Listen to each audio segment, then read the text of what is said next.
Hi, இன்றைக்கி நம்ம என்ன பார்க்க போகிறோம்னா ஒரு சூப்பரான ஹோட்டல் ஸ்டைல் பன்னீர் கிரேவி எப்படி பண்ணலான்னு பார்க்கலாம் வாங்க. ஸோ இது வந்து ரொம்ப சிம்பிள் அண்ட் ஈஸி.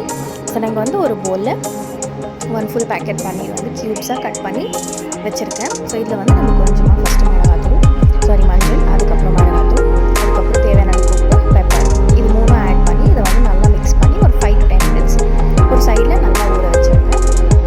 இது மாதிரி நல்லா மிக்ஸ் கொடுத்துட்டு வச்சுக்கலாம்.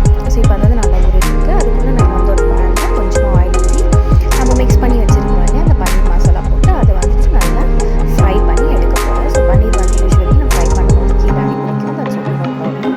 பிடிச்சா அந்த மசாலையோடு சேர்த்து அதை வந்து க்ளீனாக ஒன்று போல் ட்ரான்ஸ்ஃபர் பண்ணிவிடுங்க. ஸோ இது வந்து நல்லா ரோஸ்ட் ஆகும். போட்டோன்னே நம்ம மிக்ஸ் பண்ணிடக்கூடாது, இது வந்து நல்லா பிடிச்சிடும். ஸோ இது வந்து நல்லா ரோஸ்ட் ஆகிற வரைக்கும் ஒரு 5 to 10 minutes வெயிட் பண்ணுங்கள்.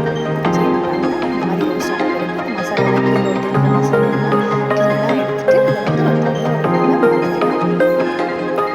அதுக்கப்புறம் அதே எண்ணெயில் வந்து நான் 2 பீஸ் பட்டை, ஒரு 3 ஏலக்காய், அதுக்கப்புறம் ஒரு 2 லவங்கம், அதுக்கப்புறம் ஒரு பெரிய ஏலக்காய்.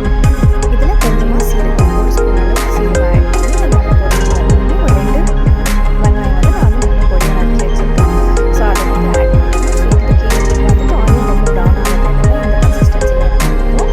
ஸோ இதில் வந்து நான் இஞ்சி பூண்டு ஒன்றா அரைச்சி வச்சுருக்கேன், அதை வந்து நல்லா மிக்ஸ் பண்ணிவிடுங்க. ஸோ இஞ்சி பூண்டு பேஸ்ட் வாசனை போகிற வரைக்கும் இதை வந்து நல்லா ஃப்ரை பண்ணி எடுத்துக்கலாம். அதில் வந்துட்டு ஒரு ஸ்பூன் உப்பு நம்ம இதுக்கு போய் ஆட் பண்ணுறோன்னா கீழே அடி பிடிச்சிருக்கிற இஞ்சி பூண்டெல்லாம் வந்துட்டு க்ளீனாக வந்துடும். அதுக்கப்புறம் நான் இங்கே வந்துட்டு ஒரு 3 தக்காளி அரைச்சி வச்சுருக்கேன், 2 ஃபாரம், ஒரு நாட்டு தக்காளி டேஸ்ட் பேலன்ஸ் பண்ணுறதுக்காக. அதுக்கப்புறம் வீட்டில் அரைச்சி வச்சுருக்கேன் சாம்பார் பொடி, அது ஒரு ஸ்பூன் மஞ்சள், அதுக்கப்புறம் கொஞ்சமாக சர்க்கரை டேஸ்ட் பேலன்ஸ் பண்ணுறதுக்கு. இதெல்லாம் போட்டு இதை வந்து நல்லா மிக்ஸ் பண்ணிடலாம்.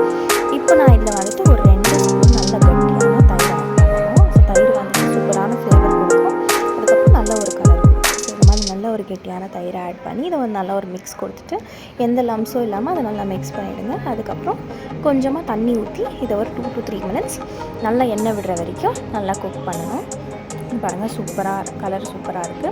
ஸோ இப்போ வந்து நான் வீட்டில் அரைச்ச கரம் மசாலா ஆட் பண்ணுறேன். அதுக்கப்புறம் ஒரு 3 பச்சை மிளகாய் 2 ஸ்லைஸ் பண்ணி வச்சுருக்கேன், அதையும் ஆட் பண்ணி இது ஒரு மிக்ஸ் கொடுத்துட்டு நம்ம ஃப்ரை பண்ணி வச்சுருக்கோம் இல்லையா பன்னீர், அதை வந்து ஆட் பண்ணிக்கலாம்.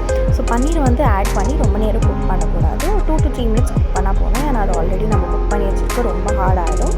ஸோ இது மாதிரி குக் பண்ணிவிட்டு இது வந்து சூப்பராக ரெடி ஆகிடுச்சு. நான் வந்து கொஞ்சமாக பட்டர் ஆட் பண்ணுறேன் ஒரு எக்ஸ்ட்ரா ஃப்ளேவருக்காக. இது வந்து ஆப்ஷனல், உங்களுக்கு தேவையான ஆட் பண்ணிக்கலாம். பார்த்தீங்களா, சூப்பரான ஒரு பன்னீர் கிரேவி சூப்பராக ரெடி ஆகிடுச்சு. இது வந்து சப்பாத்தி, பூரி, இல்லை ஜீரா ரைஸ்க்கு ரொம்ப சூப்பராக இருக்கும். ஸோ கண்டிப்பாக ட்ரை பண்ணிவிட்டு எப்படி இருந்துச்சுன்னு கண்டிப்பாக. தேங்க்யூ ஸோ மச் ஃபார் வாட்சிங்.